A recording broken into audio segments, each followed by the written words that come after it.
Hi everyone. Today we're going to talk about snow because we finally got some yesterday. Yay!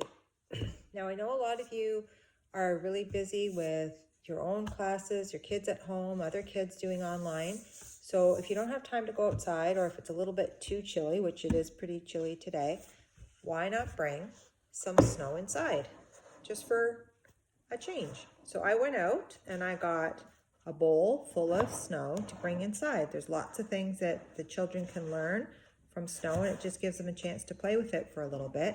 And it's just water, so you could put a big blanket down. It doesn't matter. It's just water, so it won't wreck anything. So what I've got, I just went into my kitchen again, and I got some scoops that the children can play with, some mini spoons, even some toys that you have at home, and they can dig in the snow, measure the snow. It's kind of like if they were playing with sand in the classroom, except it's snow. Or if you want, put their mitts on and they can actually touch it with their hands if they want. They can make a snowball. If it's packing snow, they can make a snowball. I just made one, depending on how thick the snow is.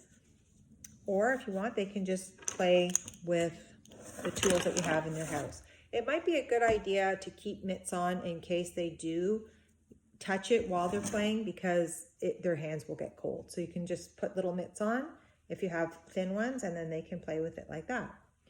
Another thing I thought of was if you got a little container and you took a little bit of the snow and you set it aside and told the children to have a look at it a little bit later. Leave it inside and let it melt.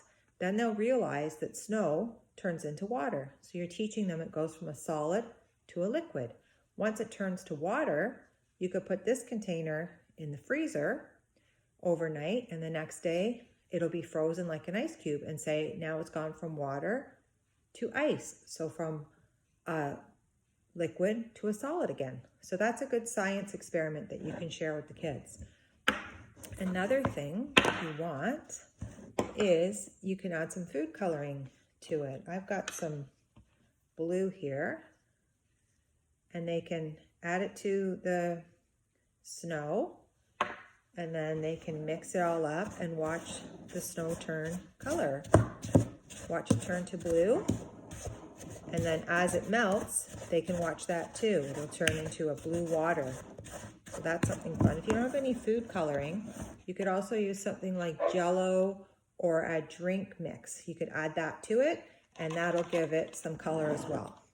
But there's some things that you can do with snow if you don't feel like going outside, or if you don't have the time to give something for the children to do. And most kids love snow, so they'll think it's really neat if you bring it inside and just put it either at the table or put a big blanket down, a big plastic tablecloth you could put down so nothing gets wrecked, and they'll have lots of fun with that. So have fun in the snow. See you next time.